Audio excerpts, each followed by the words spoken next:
Tonight, NNPP presidential candidate Senator Rabiu Kwakwanso rules out the possibility of being a running mate to a Southeast presidential candidate. PDP presidential candidate Atiku Abubakar to lead committee on reconciliation with the River State Governor Nyesom Wike and other stakeholders. General Overseer of the Redeemed Christian Church of God, Enoch Adeboye, denies asking Christians to arm themselves with guns to fight insecurity. Russia takes full control of the eastern Ukrainian city of Lysychansk as Ukrainian army confirms withdrawal from the area.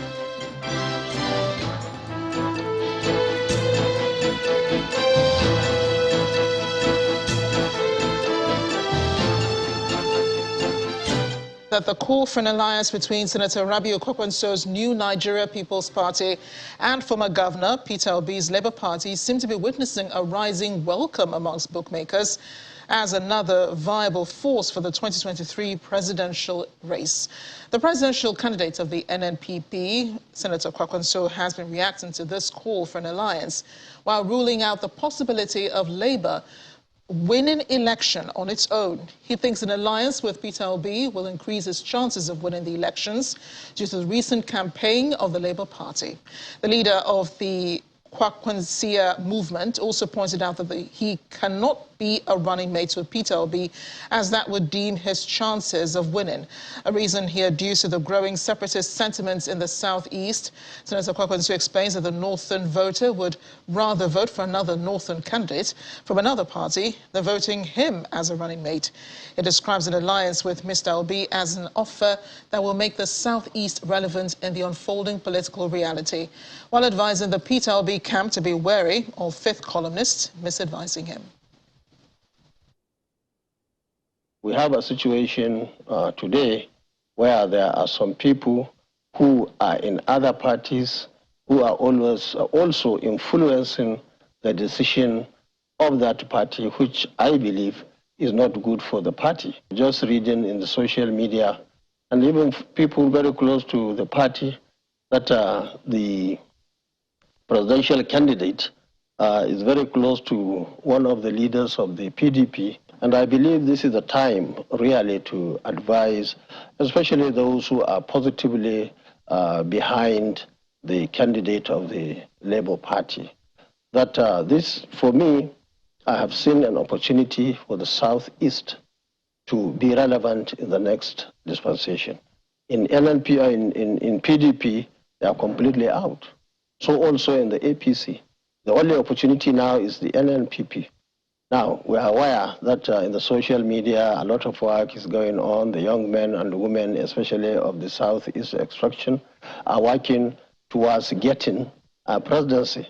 But the fact remains on the ground that even the entire zone, any zone in this country, decides to vote for a particular person, that person, going by our constitution, the provision in the constitution, cannot be president. So we have seen a situation today where many people in the Southeast believe that they are being marginalized. And it will even be worse, actually, if they are not involved in the 2023 project, because LP, as it stands today, certainly it cannot win election. Really? Oh yes, it cannot win election. It cannot win a presidential election? Not Why in do you think 2023. they cannot? Well, because mainly the support is mainly in particular zone. There is just no spread. And the figures there cannot earn anybody presidential seat in this country. Is that if anybody from the South is now under this circumstance, becomes the presidential candidate of our party or any other party, the implication is that because of the activities and many other issues that are real on the ground, northern voters will certainly go for their northern candidate in another party. Meanwhile, in the People's Democratic Party, the Board of Trustees has set up a reconciliatory committee which will meet with Governor Nyesom Wike of River State, a fallout of the party's presidential primary and crisis trailing nomination of running mate. The committee is to be headed by the party's presidential candidate, Atiku Abubakar. and has 13 PDP governors as members. This was disclosed in a statement by the party's Board of Trustees chairman, Senator Wali Jibril, who said that the visit to the governor, which is Governor Wike, will take place immediately the party's presidential candidate and national chairman returns to the country. According to Senator Jibril, the Reconciliatory Committee will comprise the PDP presidential candidate, Atiku Abubakar, the vice presidential candidate and governor of Delta State, Ifeanyi Okowa, and the PDP national chairman, Senator Yochayu, and his national working committee members. Others include the chairman of the PDP Board of Trustees, Senator Wali Jibril, representative of BOT membership, the 13 PDP governors, former PDP governors, former ministers under the PDP government, and some elders of the party from the zones and the states. The statement describes Governor Wike as a very responsible and very obedient PDP member who assisted tremendously towards building the party to its present status. Now, ahead of the reconciliatory meeting with Mr. Wike, the BOT appeals to the River State governor not to leave the party. The All Progressives Congress Northern Women's Caucus has launched the North Central Advocacy for female members of the party to participate in the continuous permanent voter registration and collection exercise. A launch which took place in Lafia, the Nasarawa state capital, saw women paying courtesy visits to Governor Abdullahi Sule and other stakeholders soliciting support. Our correspondent, Halima Guillaume, has more. The Deputy National Women Leader of the All Progressives Congress, Zainab Abubakar, leads this delegation to Governor Abdullahi Sule to seek his support as the APC Northern Women Caucus launched the North Central PVC Registration and Women in Governance Advocacy. Governor Sule commends the initiative. It's a wonderful initiative that you have taken, and we want to sincerely thank INEC for extending the date, so that our people will be able to do that. Like you truly mentioned, without registering, there is no power, no role you can do. And the more important part of it is without you going to collect, the registration now is meaningless. With similar visits to the Emir of Lafia and the INEC office, the women gather here to share their thoughts. The caucus wants active participation of women in the ongoing nationwide voter registration exercise. Our caucus met and decided to play a role of getting more people registering to obtain their PVCs. This, we believe, is the first step of participating in the process of electing good leaders of our country. As progressive women, we are most delighted to fully engage in campaigns, advocacies, and interactions. It is a campaign women leaders in the state aim to promote beyond the women folk. We are doing a lot of advocacy and sensitization to ensure that women register and also collect their PVCs. And we'll do everything possible to ensure that everybody, not just women, come out in mass to register and also to collect their PVCs. With the extension of the continuous voter registration exercise by the Independent National Electoral Commission, APC women in the northern part of the country are taking advantage of it to orientate their colleagues in the region to participate so as to contribute their quota to the victory of their party at the 2023 polls. Halima Guillaume, Channels Television News. Staying with politics, the Oni of Ife, Oba Adeyeye Ogunwusi, has asked all stakeholders in nation building to embrace peace ahead of the 2023 general elections. The Yoruba monarch, who gave the call while hosting traditional drummers, says the musical instrument is a vital tool for communicating peaceful coexistence among the diverse ethnic nationalities found in Nigeria. He was speaking in Ile-Ife, Osun State.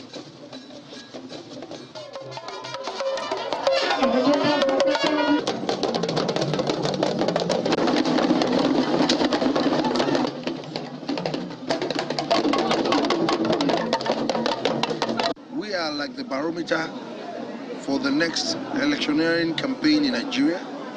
In Osun, our election is coming up within the next 2 to 3 weeks, and that will lead to the major election in Nigeria by next year, January. On this note, we know that things are very hard.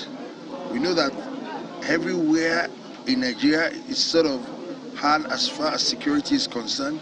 So we are using the drum and the celebration of Anyagalu to communicate that we should continue to foster and look for peace and peaceful coexistence.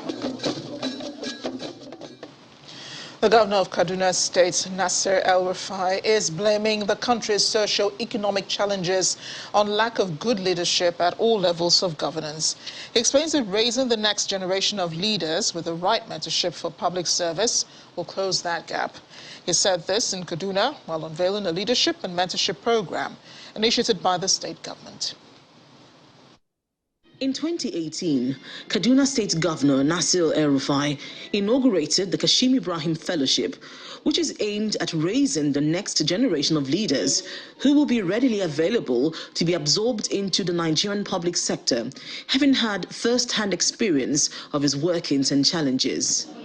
Since its inauguration, 4 sets of students have graduated from the Kashim Ibrahim Fellowship. While some of them have been employed in the state civil service, some others were given political appointments. At the inauguration of the 5th cohorts of the fellowship, Governor El-Rufai, represented by his deputy, says his belief in the capability of the young people informed the decision to initiate a program which was conceived to help groom future generations of leaders. As we unveil the fellows today, we wish to inform them that we are looking forward to formally welcoming them to commence their one-year program. I urge them to make the best use of the opportunity and to emulate their predecessors who have made us proud. The 684 essays that made this the second stage were assessed using the following criteria: use of English, persuasiveness of argument, demonstration of leadership or public service qualities. As an important part of the application is the personal statement, where applicants have the opportunity to demonstrate their leadership skills, what they have accomplished, and what their goals are for the future.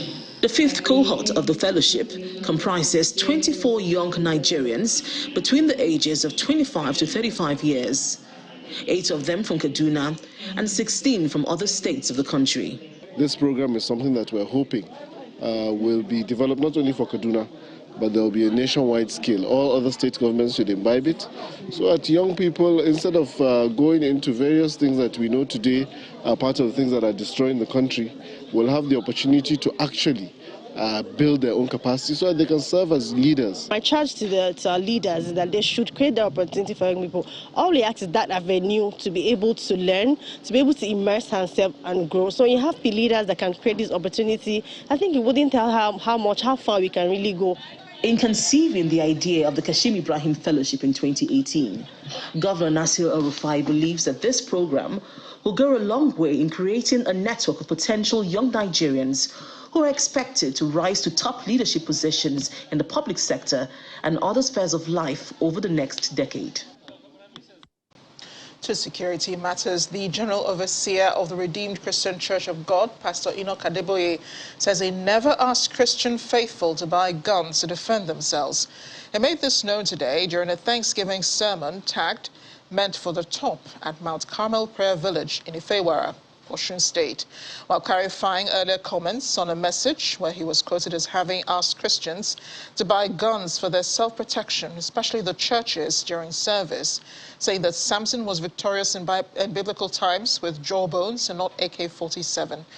Although Pastor Adeboye had said Christians would defend themselves in what he termed fire for fire, the revered pastor stated that his statement was misinterpreted.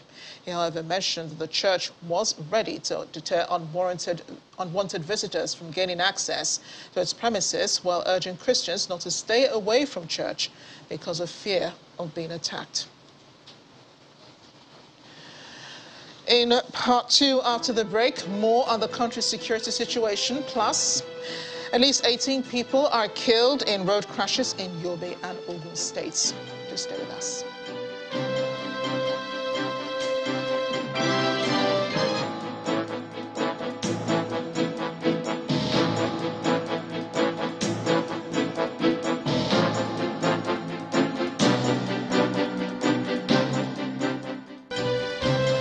Welcome back. If you just joined us, you're watching the news at 10 live on Channels Television Lagos. A reminder of our top stories. An NPP presidential candidate, Senator Rabiu Kwakwanso, rules out the possibility of being a running mate to a Southeast presidential candidate. PDP presidential candidate Atiku Abubakar to lead committee on reconciliation with Rivers State Governor Nyesom Wike and other stakeholders. General Overseer of the Redeemed Christian Church of God, Enoch Adeboye, denies asking Christians to arm themselves with guns to fight insecurity. Russia takes full control of the eastern Ukrainian city of Lysychansk as Ukrainian army confirms withdrawal from the area.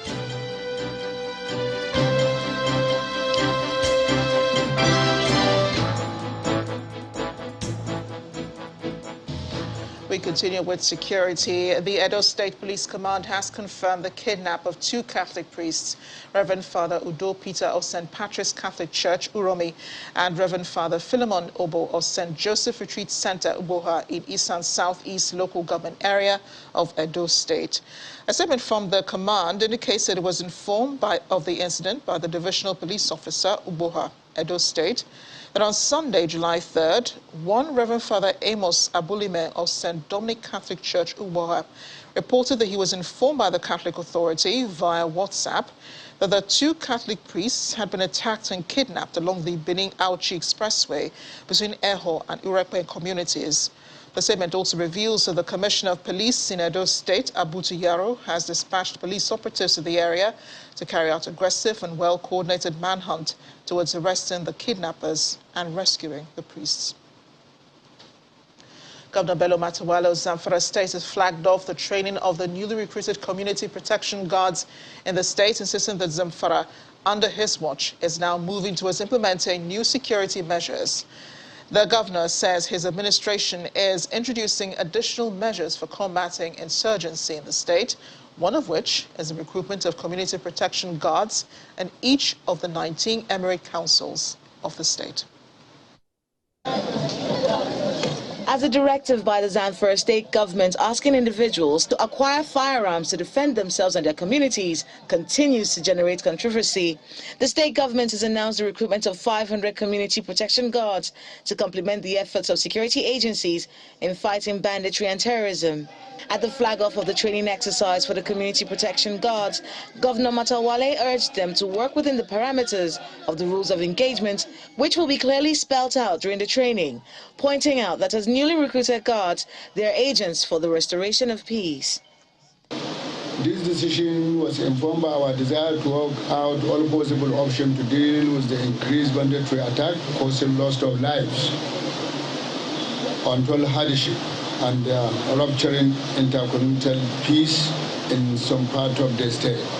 The commander of 42 Police Mobile Force, Gusso, who will oversight the training, explains what is expected of the guards after the completion of the training. The outfit will work hand in hand with the police and other security apparatus in the state. With the induction and recruitment of more hands, another set of training will commence soonest, and additional manpower will be added in order to augment the existing ones. I strongly believe that with this, the uncommon commitment and dedication of His Excellency, basic accoutrements and allowances will be much provided to the trainees in order to equip and encourage them to put in their best.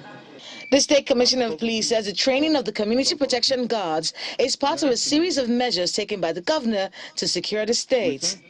He urged the recruits to be law-abiding, God-fearing and objective in the discharge of their duties to achieve the desired goals. The establishment of Zamfara Community Protection Guard is a milestone on the fight against banditry and other crimes.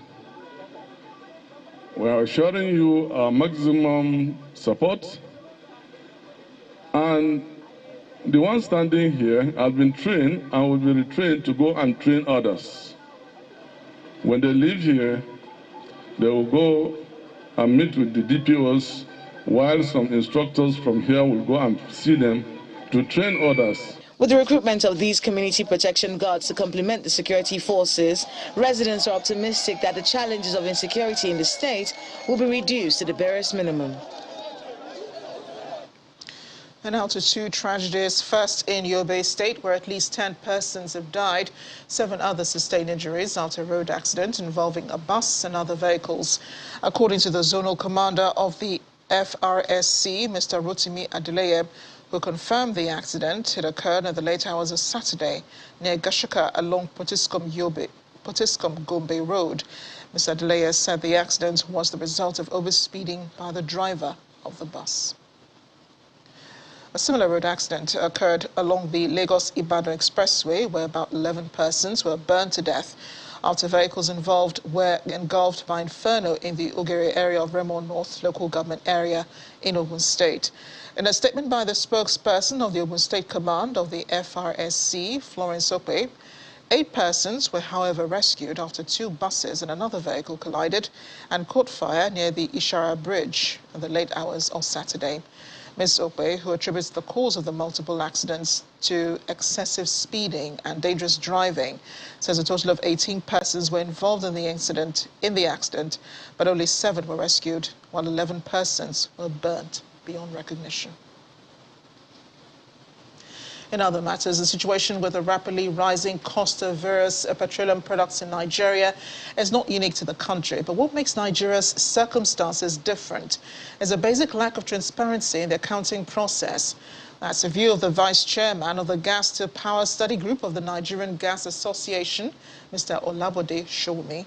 He told Channels Television's Ladi Akodulele current affairs program Newsnight that other factors such as constantly rising foreign exchange rates for the Naira are also responsible for the high prices paid for various products. At the baseline of it is the lack of transparency within the processes that produces the figures for domestic finished products. Now, to put it in perspective, because we do not process our finished products, we do what is basically a trade by barter program, where we basically ship out finished crude. And that finished crude, by the way, is not part of our production quota. So we have arrangement with certain refineries, through certain marketers. We ship out these finished products.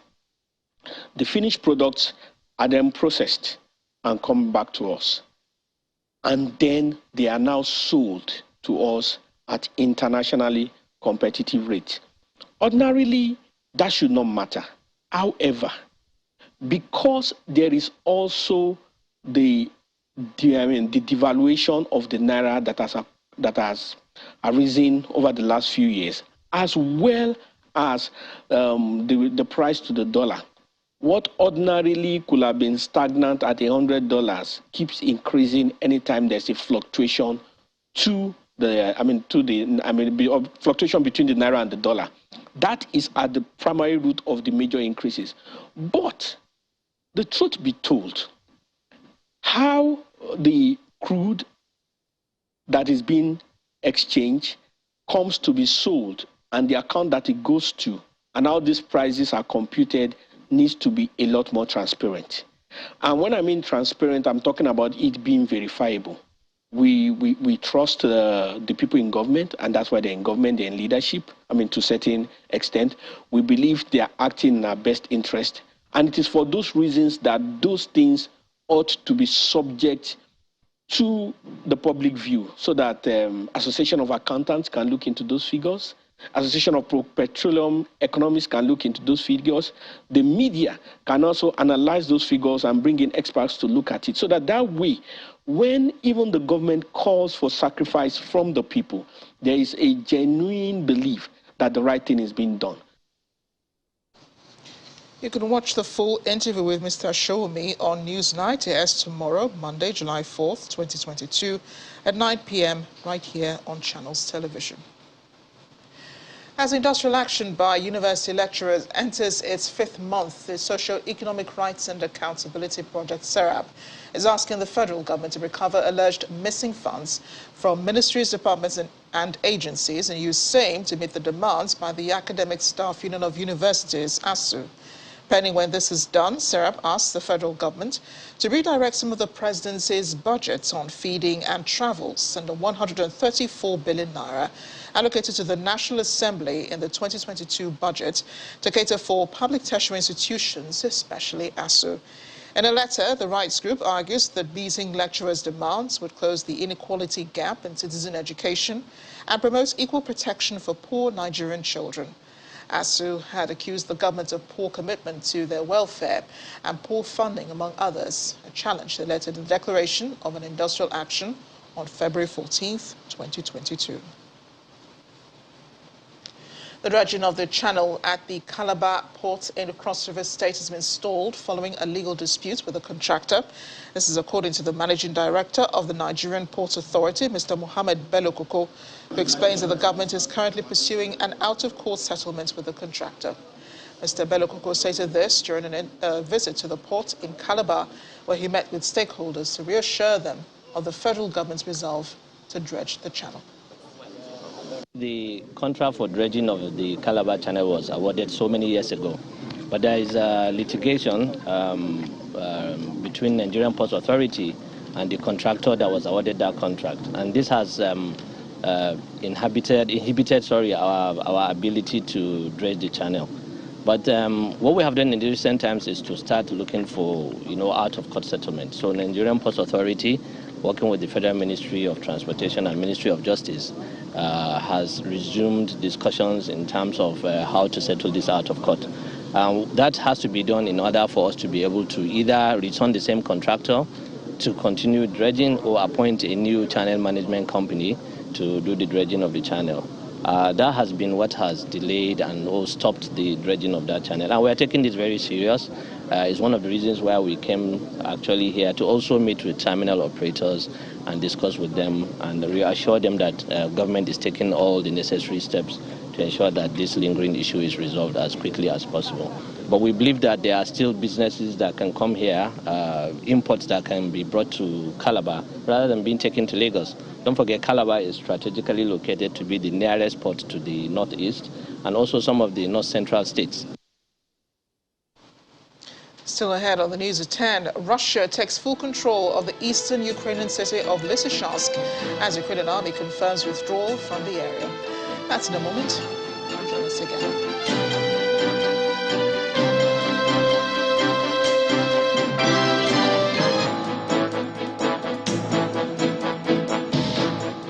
Welcome back. Residents of Ayinke, Timson and several other streets in Satellite Town in Oriade local government area of Lagos State are appalled at the manner of the state government and the way it has left the area unattended and infrastructure degraded. They complain of the poor state of roads as well as the general condition of the town, which is now forcing residents to flee. Satellite Town, once a serene environment and home to many who desire the good life, now a shadow of itself. Condition of its roads seems to testify to this. From Alakia to this very place, it have taken me almost 2 hours and day.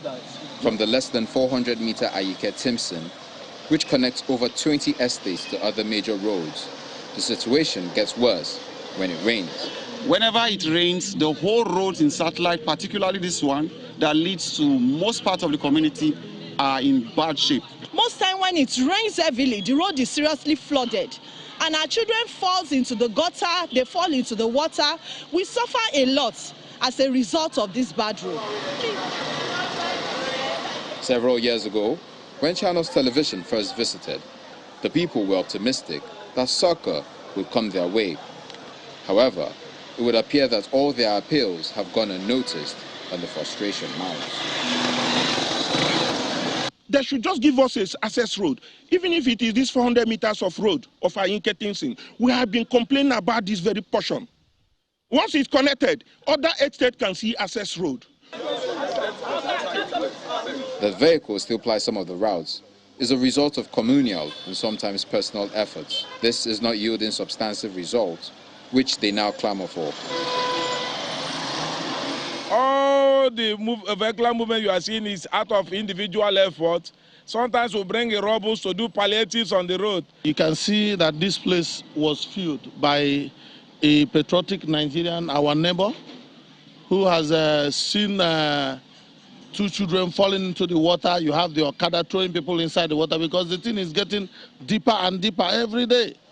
While businesses are relocating, they appeal once again to the government to pay them some attention before they incur more losses. Why is this area abandoned?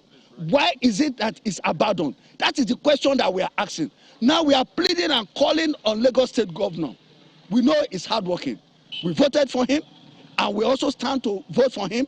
But the fact is that he has neglected this area. We are asking the government of Lagos State to please tamper justice with mercy, even if we have offended them.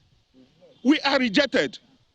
They should remember us. The Lagos State government appears to understand their plight. Special advisor to the governor on works and infrastructure says intervention plans are hampered by the activities of tankers. Over 200 tankers daily ply that road. They load 24/7. And it makes it difficult because then you are working in segments, and it's like when I'm working in this place, you cannot work in this place. Well, I think it's for the stakeholders once again to sit down, and then together with the state government to come to the round table and then decide what is the possible working hours that these tank farms can load, so as to allow the contractor to make the desired meaningful progress. Even development of Lagos is a key component in solving congestion challenges. Residents of Satellite Town believe that the Lagos State government will be demonstrating this if it attends to the situation in a timely fashion. Staying with infrastructure development, this time in Edo State, in Benin City, the capital, where residents are extremely worried about the gully erosion, devastation, which they believe may become more threatening. The Director National Erosion Watershed Management Projects, new map in Edo State, says the agency has done quite some work in the state during its operations there in flood and gully erosion management. He also says a team of experts have adopted the use of bioremediation to tackle many of the massive gully erosion sites and is working on all sites where it has been applied. As the rains begin in Benin City, the worst fears of the residents of the city lock in the dark. Gully erosion, which is a monumental threat to lives and property. 19th May 2022, a 10-year-old girl swept away by the Ogbeson Gully erosion on her way home. She couldn't be saved by other residents who watched helplessly.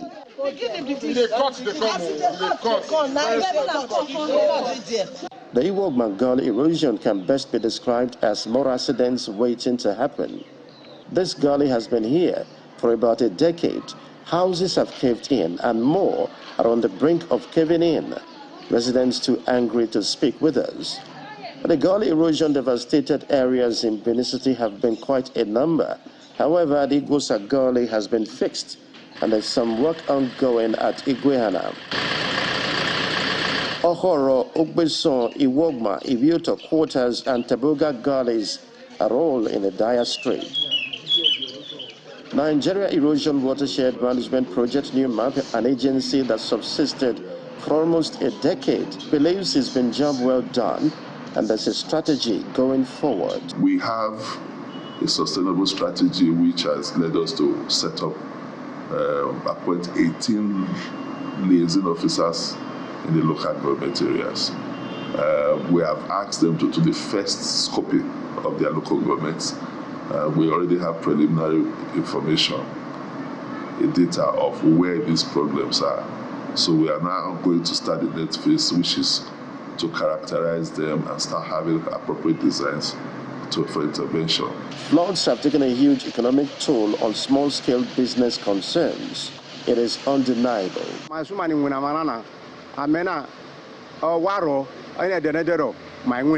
A retired town planning expert talks about the role of town planning in the milieu. Avoid deforestation of the natural environment. Poaching of woods illegally and all that. They should avoid building on watershed or slopes. because those are potential areas that are prone to gully erosion. According to the United Nations, the equivalent of a soccer field is lost every 5 seconds due to soil erosion. Usazobaza Channels Television News. To crime now, 22 blocks of heroin weighing 23.5 kilograms and worth about 4.5 billion naira concealed in packs of baby food has been intercepted by operatives of the National Drug Law Enforcement Agency at the Murtala Mohammed International Airport, Lagos. The consignment came from Johannesburg, South Africa, as part of a consolidated cargo that arrived at the Lagos airport, and the receiver, Mr. Chike Eweni, who distributes the substance for his South Africa-based partner, was arrested at a logistics warehouse in Ajawa Estate.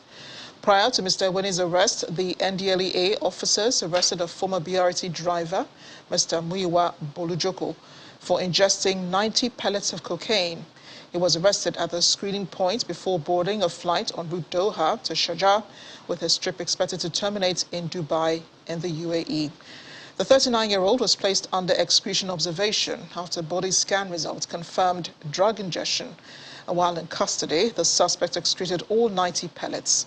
He claimed he left his 60,000 naira per month job as a BRT driver to work as a drug courier to enable him raise funds to buy a shuttle bus to continue his transport business. And the women's wing of the Christian Association of Nigeria, What We Can, is expressing concern over the high rate of women involvement in drug abuse in the country. Speaking in Yola, the Adamawa state capital, the chairperson of the CAN Women's Wing, Mrs. Helen Magani, said there is an increase in the number of women and girls engaging in the use of illicit drugs, which calls for serious concern. She made her thoughts known at a one-day sensitization program organized by the Women's Wing of the Christian Association of Nigeria. Gathered here at the banquet hall of the government house in Yola, Adamawa State, are members of the women wing of the Christian Association of Nigeria, Adamawa State. Others include students of secondary schools, National Council of Women Societies, National Association of Army Officers' Wives and their police counterparts, Form 1, and officials of the NDLEA, among others. The chairperson women wing of the Christian Association highlights the aim of the event. We have seen that our women and girls are into drugs. And there are so many divorces going on, which involves all the Christian and Muslims, not just one part. So we have seen it fit for us to be here to educate ourselves. The State Commissioner for Education and Human Capital Development says the fight against drug abuse is a collective one. We are all affected. It's a vicious cycle. We should all join in sensitizing the fight against the danger of those consuming this drug. The right time to act is now, especially now that Nigeria is on its verge to 2023 general elections. With the sensitization exercise, it is expected that participants will relay the knowledge acquired to the various communities to ensure good family values and proper upbringing of children.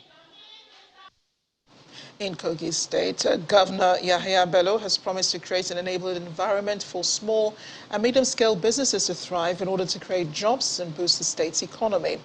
The governor says this in Lokoja, the state capital, during the maiden edition of the International Micro, Small and Medium Enterprise Day, organized by the Kogi Enterprise Development Agency.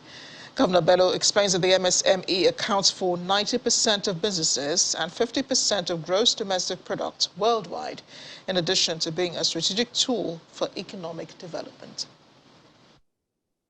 Top government officials, representatives from ministries and parastatals are gathered at the glass hall of the Government House, Lokoja, for the maiden edition of the Kogi Micro and Small Medium Scale Enterprises Workshop, aimed at educating and creating more business opportunities for residents of Kogi State. The contributions of micro, small and medium enterprises are significant to the growth of the economy of the world, as it remains a major contributor to job creation, income generation, trade and youth employment. The project is expected to bring together businesses and government agencies to a series of business forums, skills building, capacity building at all levels. MSMEs can interact, negotiate, interface and network and assess opportunities for growth, not only across the state, but internationally. Delivering a paper titled Think Big, Start Small Enterprise for Innovation, Creativity and Sustainability, the Secretary to the State Government stresses the need for business owners to be focused and innovative. You can learn from anybody. You can start from your immediate family, from your husband, from your wife, from your children. Start with them, sit them together instead of paying for consultancy. Your business will grow to a level where you will be paying consultants. Governor Bello on his part explains that he created Kogi State Enterprise Development Agency to coordinate their immediate and long-term needs, stressing that the state needed an outlet to engage and empower the youthful population. He promised to set the machinery in motion to create over 500,000 new businesses in the state before the expiration of his administration. We pursue this cause because we recognize that the growth of entrepreneurship and new venture creation will broaden the spectrum of opportunities available to every Kogite who is willing to work hard to benefit financially, to become financially independent. However, with a bit of innovativeness and lots of hard work, we can create 500,000 new MSME businesses in the same time frame. Speech is over. Governor Yaya Bello unveils the Kogi State Micro Small Medium Enterprise Clinic and also inspects an exhibition at the Government House premises. The event climaxes with the state cultural troupe entertaining guests.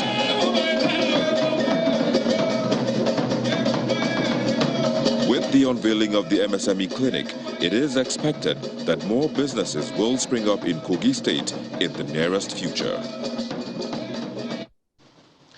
So the perfect time to turn to the arts now. Alafia is a solo exhibition of intriguing works of art done by interdisciplinary artist Peju Alatishe at the Kogi Gallery in Lagos. Life-size sculptures and paintings take the viewers on a flight of fantasy by reminding them about childhood innocence. An art review tonight. This artist wishes Nigerians well after a bumpy ride with the COVID-19 pandemic and the current economic challenges.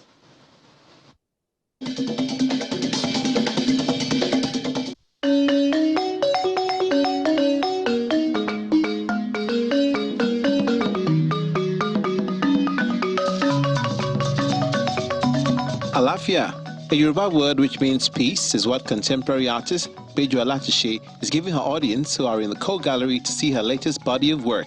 Life-sized, colorful and bold, all addressing current realities in this creative wonderland.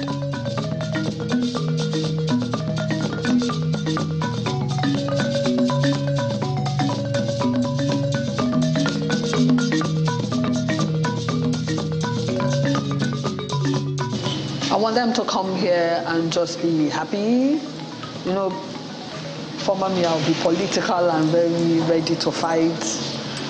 But these days I'm just chilled and just wishing people well. We've all been through a hell lot of difficulties in the past couple of years. We all have experienced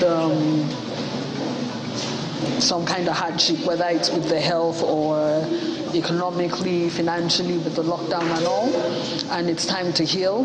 So again, this is just wishing everyone alafia. It's become her signature, installations, which take up a lot of space in the gallery, working with wrought iron, chain and other material to achieve an intriguing storyline, a world free of rancor, as she encourages everyone to learn from the innocence of children while advocating for the rights of girls. But I think it really showcases her sculptures, large sculptural pieces, women, which is what we're so excited about because we love featuring female artists.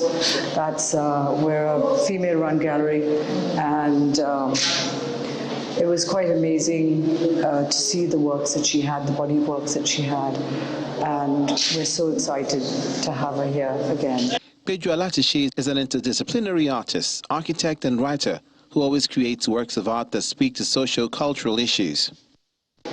Right from youth, right from when she was in secondary school, she has always been extremely imaginative. There was a time she told me, "Mommy, I wish you can open my brain and see what is inside." Well, I said, if I open it, I can only see mucus. I will not see what is there, except you translate it. So she has always been a very talented girl. The Kogi Gallery wants art lovers to leave their worries behind once they step into this space and just enjoy the beauty around them. Is there wellness without freedom? That's the question Pedro Alatiche wants the audience to ponder even after they leave this exhibition of paintings and sculptural pieces.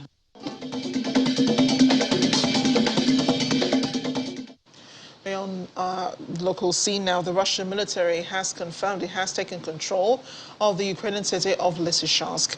Earlier, Russia's defense minister Sergei Shoigu said his forces had captured the city and taken full control of Luhansk region. The so-called victory for Russia began on Saturday when Russian armed forces claimed they had encircled the strategic city of Lysychansk in the Luhansk People's Republic, while Ukraine said it still had control over the city and that fighting was continuing there.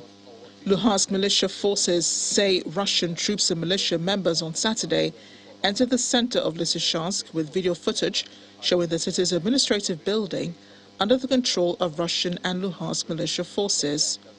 Sources cited by Russian state news agency TASS said the Russian military and Luhansk militia forces had already controlled all major strategic positions around Lysychansk and completely encircled the city.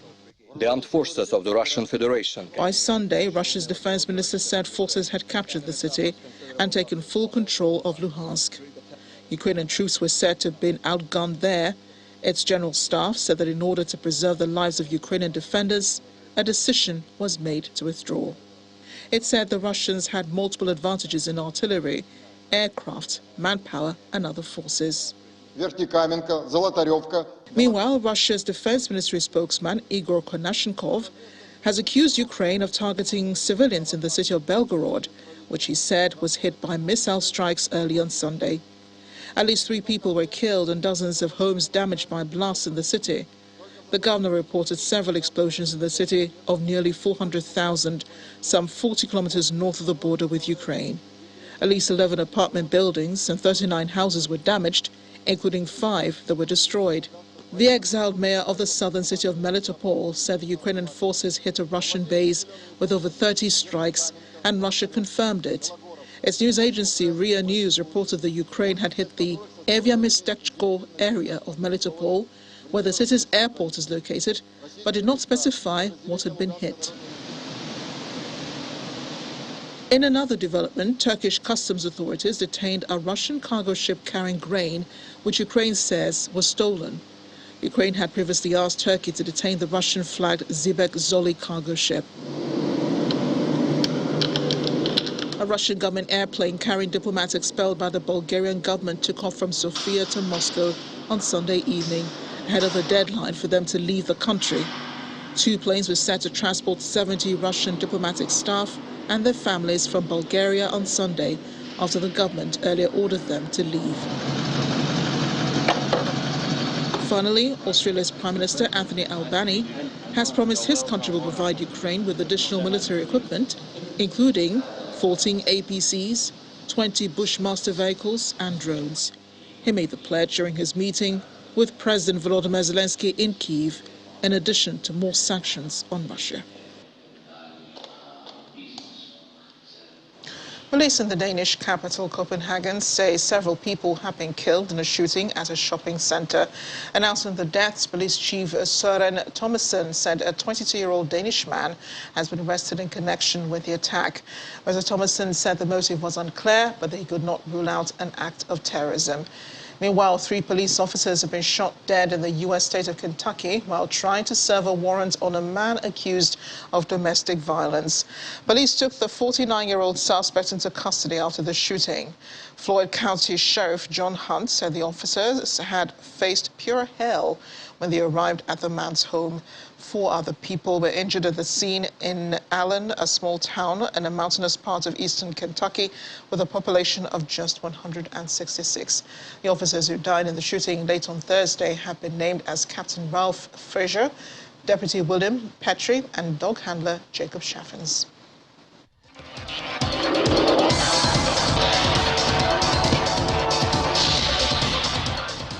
Sports news now. The Confederation of African Football has postponed the 2023 Africa Cup of Nations holding in Côte d'Ivoire to January 2024.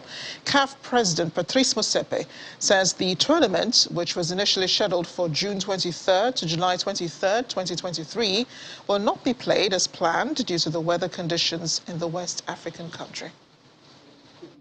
Total Energies Africa Cup of Nations, AFCON, Côte d'Ivoire, will now be held in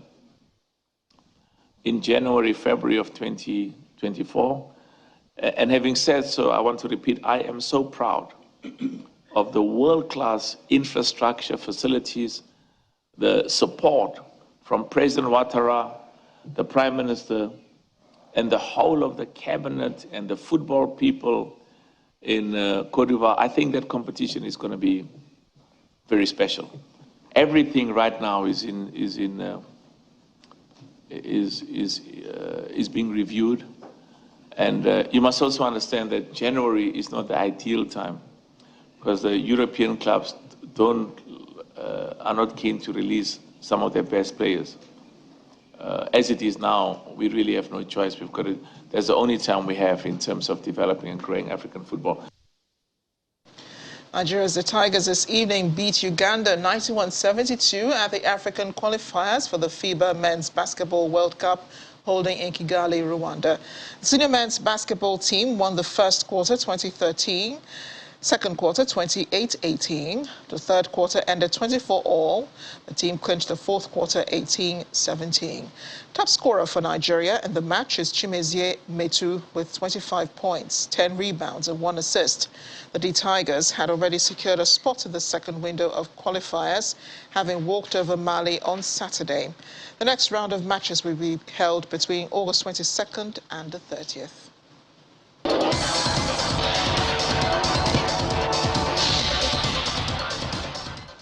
And the main news again. NNPP presidential candidate Senator Rabiu Kwakwanso has ruled out the possibility of being a running mate to a Southeast presidential candidate. Speaking on our program, Sunday Politics, Senator Kwakwanso maintained that a Southeast presidential candidate would have significant challenges, especially because Northern voters are skeptical about the commitment of some in the region to Nigeria's unity. And that's it on the news at 10 tonight. Thank you for watching. I'm Amarachi Ubani. Good night.